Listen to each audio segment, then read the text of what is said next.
All right, so this is going to be the tutorial video for section 12.1, which is an introduction to 3D coordinate systems.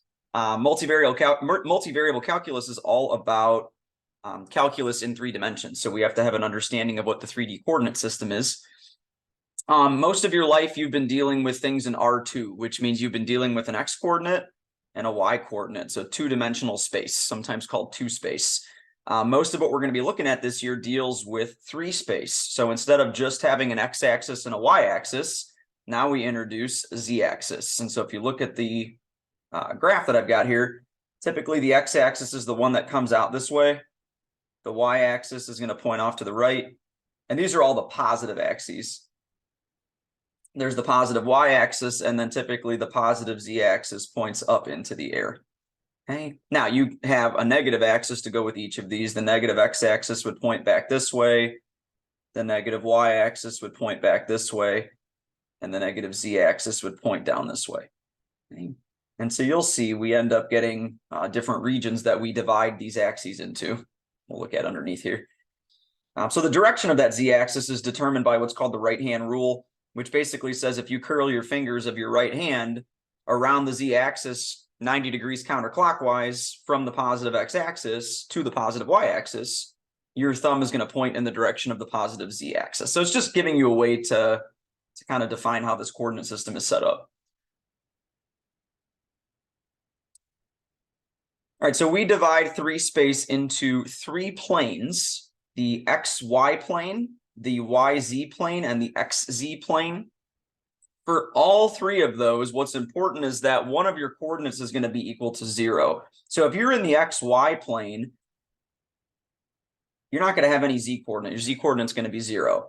If you're in the yz plane, your x coordinate's going to be 0. And if you're in the xz plane, your y coordinate's going to be 0. So for every single one of those planes that makes up this 3D space, one of the variables is going to take on the value of 0. And we also get divided into what are called octants. So instead of having quadrants like you have in 2 space, now we have what are called octants. I like to think of them as like little cubicles. If you think of working in a little cubicle, there's 8 of them. All of the ones above, I'm going to draw this little pink plane here. This is the XY plane. So this would be the plane where z is equal to 0. All of the ones above there have positive z coordinates, and all of the ones below there have negative z coordinates. So this would be like working down in the basement underneath here, and this would be like working up on the main level. Okay. And then depending on which side of the purple plane you're on and the yellow plane, you might get positive or negative x and y coordinates. So you can see that you're going to end up getting like 8 cubicles or 8 rooms. And those are what we call octants. We're going to use that term quite a bit this year. Okay. Just like we have ordered pairs in 2 space, right? So in 2 space, typically you've been graphing ordered pairs of the form XY your whole life. In 3 space, we have what are called ordered triples. Okay. We have an X coordinate, we have a Y coordinate, and we have a Z coordinate. So it goes alphabetical. So for example, here, the point ABC, I go A units out in the X direction.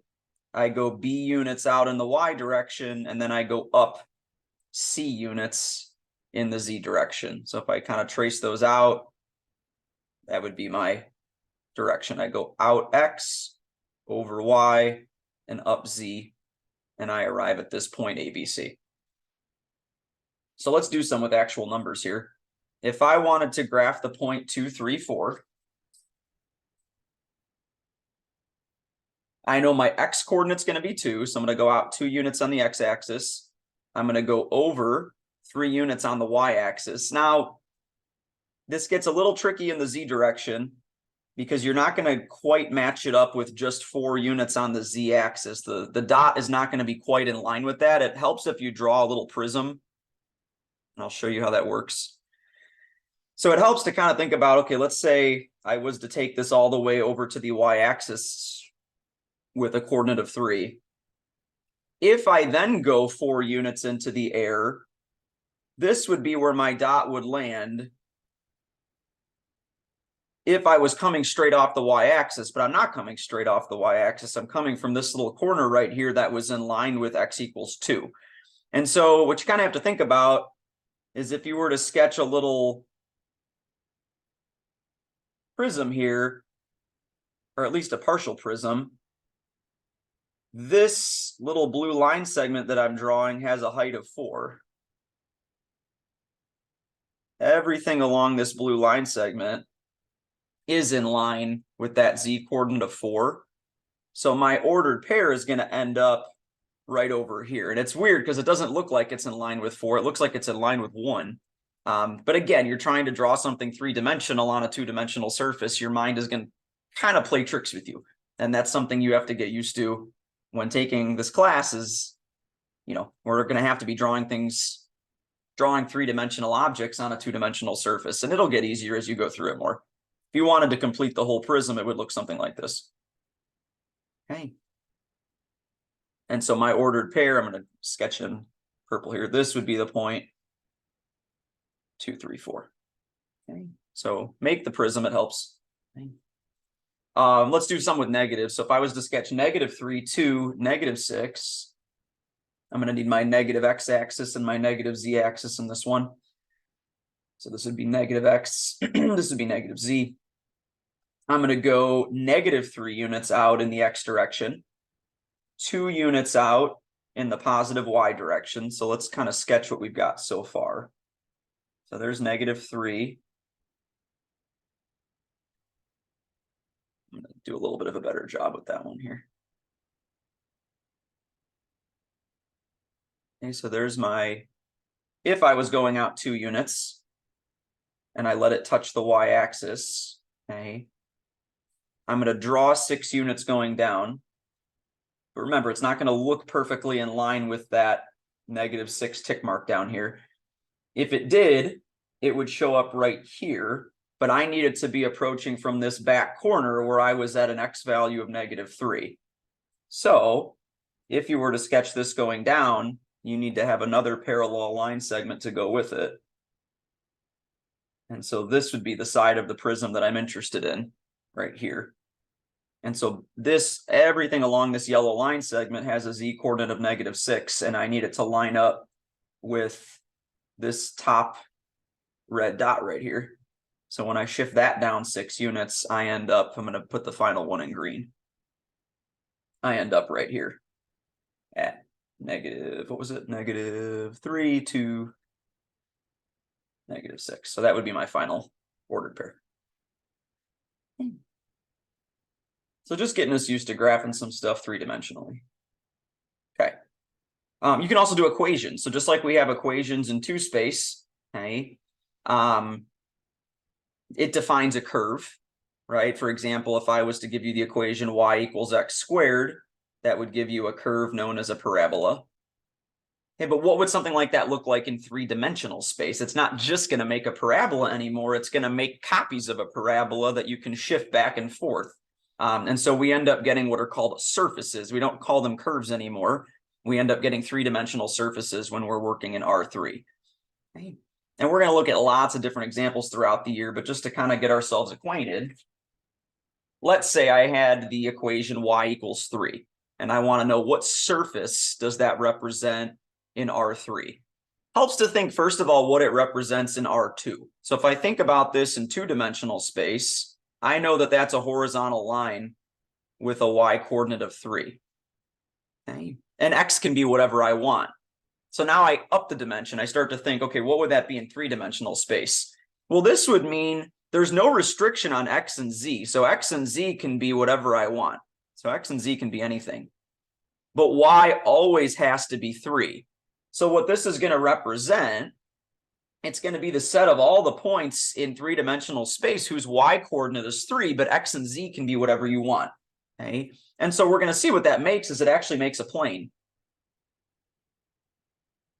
And it's a plane where all of the points on that plane have a y coordinate of 3. And so again, this is one of those things you gotta, it's not going to look perfectly or look perfect on a 2-dimensional surface, but you know, you just try your best to draw a little plane that would slice through all y coordinates with 3.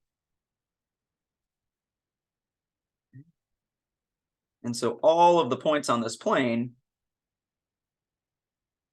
have y coordinates of 3. Okay. So it's the set of all points in R3 whose y coordinate is 3. Another way of thinking about it, it's a vertical plane. It slices through vertically. And it's parallel to the XZ plane. And I'll sketch that so you can see that. And it's 3 units to the right of it.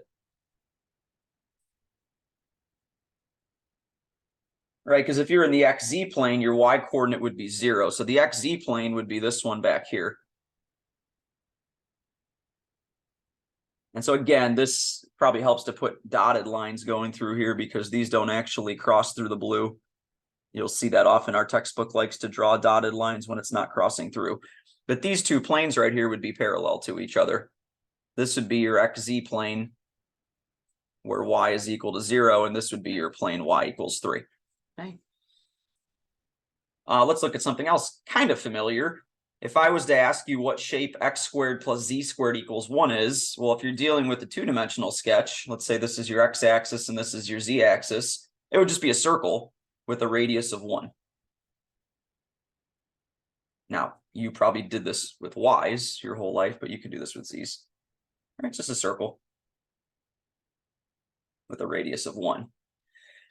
Okay, well, now I have to think. I have no restrictions on y. Y can be anything, but I know that my x and z coordinates are restricted values between 0 and 1. X and z always have to be between 0 and 1. So what I'm going to get is I'm going to get identical copies of this circle that are going to get shifted back and forth in the y direction, because y can be anything I want. So what we're going to get is we're going to end up getting, I'm going to kind of sketch one of those circles so you can see it. So if this was one of my circles, I'm going to end up getting copies of that circle shifted back and forth along the y-axis. And really it's not stopping here. It continues on, continues to go this way and this way forever in the positive y and negative y direction. But you can see, if you think of it as a surface now, what we end up with is we end up with a circular cylinder. Okay. Still has a radius of 1.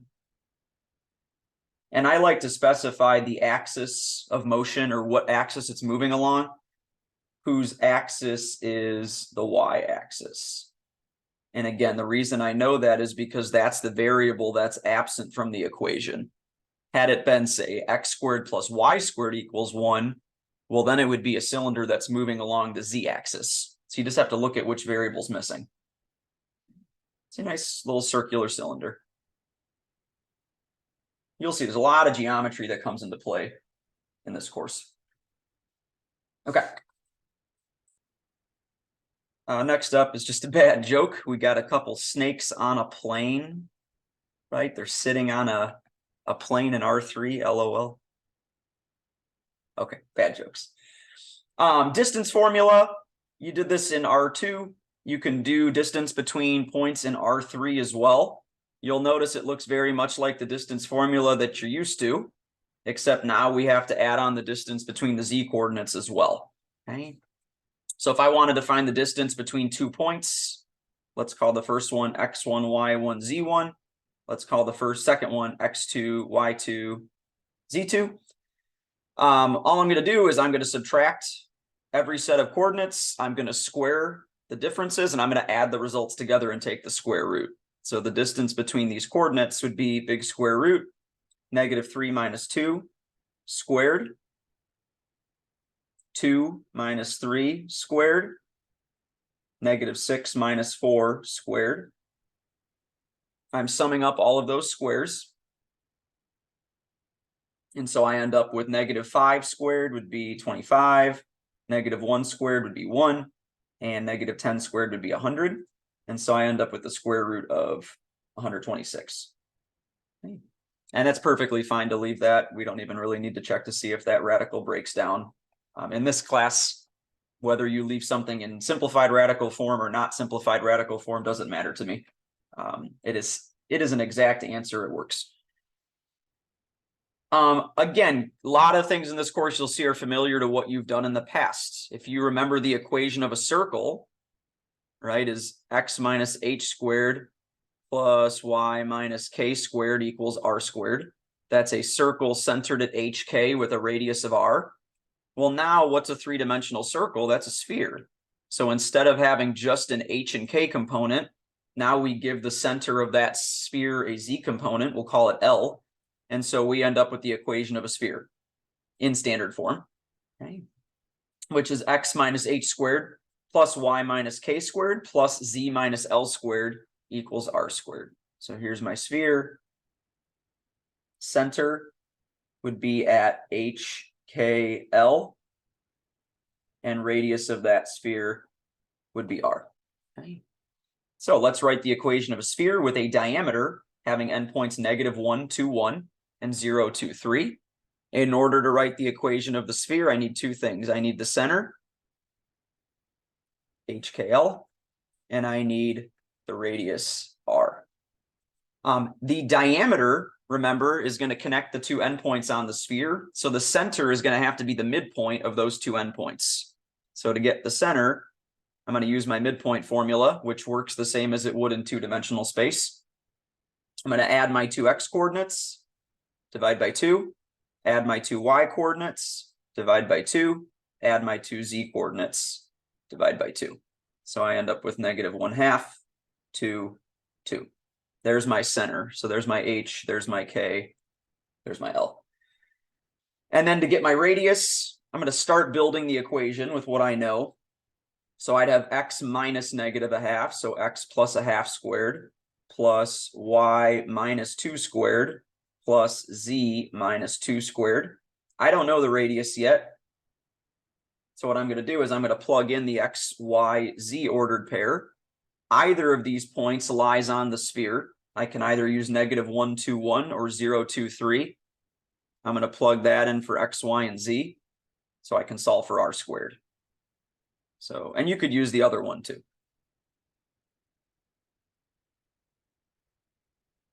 Just like you would do with the endpoints of a diameter of a circle, we're just doing it for a sphere. Okay. Simplifying all that, you get 1/4 plus 0 plus 1, so we get 5/4 is my r squared. And I don't really care what r is, I care what r squared is, so I'm not even going to solve for r. So my equation of my sphere would end up being x plus 1/2 squared plus y minus 2 squared. Whoa, something happened there. Plus z minus 2 squared equals 5/4. Okay. If you wanted the radius, you would take the square root. Sometimes you might have to complete the square in order to put the equation of the sphere in standard form. So very similar to how you would have done this for circles.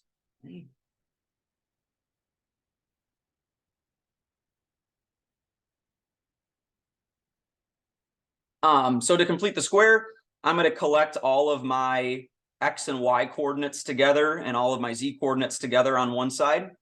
And I'm going to move my constants to the other side. So I'm going to start by subtracting 17. And I'm going to stick all the x's together. And I'm going to leave a little space here. We'll see in a little bit. That's to complete the square. Y squared minus 4y, leave a space. And then we have z squared plus 8z, leave a space. This is equal to -17.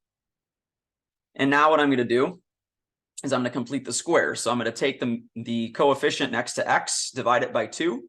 -2 divided by 2 would be -1. When I square -1, I get +1. And I need to remember to add that over to the right-hand side. Going to the y's, if I take the middle coefficient of -4 and divide it by 2, I get -2. When I square -2, I get 4. And then for the z's, if I cut the middle coefficient in half, which is 8. If I cut 8 in half, I get 4. When I square that, I get 16. So I need to remember to add 16 over to the right here. And so now each of these will factor into a perfect square. So this will be x minus 1 squared. This will be y minus 2 squared. And this will be, that's the whole point of completing the square, is to be able to write it as a perfect square trinomial. Z plus 4 squared. And on this side, what do we get? Negative 16 plus 4 would be negative 12. Negative 12 plus 16 would be 4. And they asked us to find the center and the radius. Now it's in standard form, so we can easily identify the center and the radius. The center would be at 1, 2, negative 4, making sure I flip those signs on each coordinate. Remember, the radius is not the number on the right-hand side. That's the radius squared. So the radius would be the square root of 4, which is 2. So it's a sphere centered at 1, 2, negative 4 with a radius of 2. What region in R3 is represented by the following inequalities? Okay. So interestingly, in this one, you might not know right away. They don't give you a picture. So think about, what if Z was gone? Okay, let's just pretend for a minute. Let's just say we were doing this in R2. Let's say I was looking at 1 is less than or equal to x squared plus y squared is less than or equal to 4. Well, that would be the region between two circles, one of which is a radius of 1 and one of which has a radius of 2. So if I was doing this in R2, there's my circle with a radius of 1. There's my circle with a radius of 2. And so it's going to be that little frosting on the donut. This is called an annulus. It's the region between the two circles. So now I have to think, okay, well, I'm upping this three-dimensionally now. So I know I'm going to be dealing with spheres. So it should be the region between two spheres, one of which has a radius of 1 and one of which has a radius of 2. However, there's one more condition. Z is less than or equal to 0.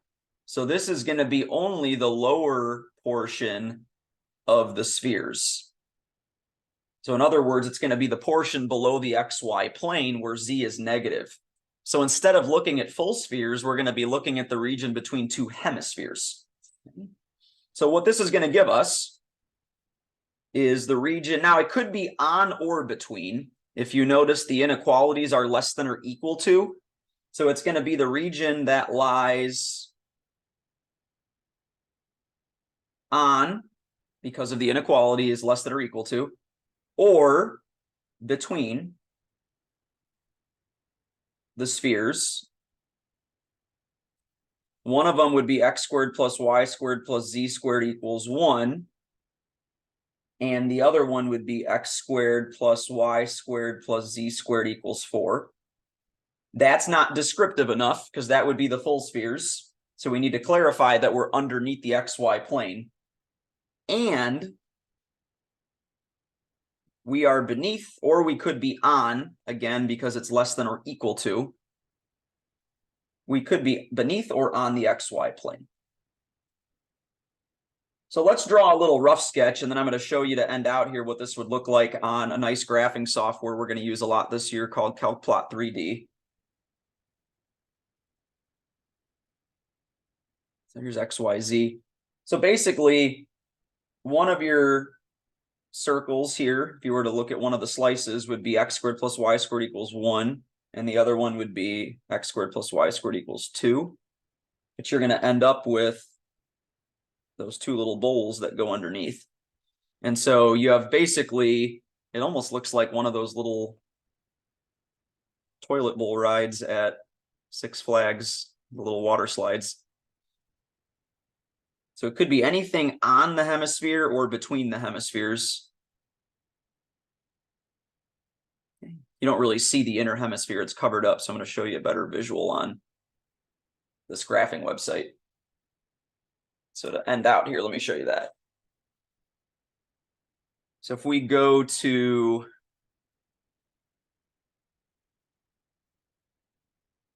CalcPlot 3D, and I'll show you from scratch how I build these. Let me get rid of this. So if you want to make this yourself, first thing I would do is I would add in each equation. So what you do, if you're going to try to write something that has x's, y's, and z's all on one side, you're not going to be able to use the function option. You're going to have to add what's called an implicit surface. And so then we're just going to type it in. The first one would be x squared. The first sphere was x squared plus y squared plus z squared equals 1. And then hit the check mark to make it show up. Again, that's the full sphere. We know x and y can be anything from -2 to positive, or I'm sorry, from -1 to 1. In this case, the sphere has a radius of 1. So I'm going to change my bounds on x and y. Now I know that because I'm only looking at points on or beneath the xy plane, z is going to have to go from -1 to 0.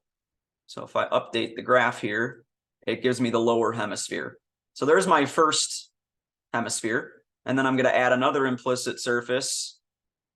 And this one's going to be x squared plus y squared plus z squared equals 4. This is the sphere with a radius of 2. So now I can let x and y range from -2 to 2. But again, z can't take on positive values. So z is going to have to go from -2 to 0. And it can't be outside the range of -2 because the radius of the sphere is 4. So if I check that, sometimes the loading takes a little bit of time for this. Let's see if it shows up. There it is. So now you get a nice little, that's kind of what I sketched here.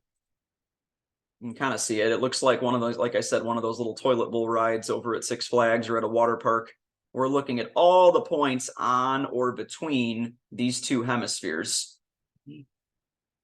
And they also could be on the XY plane.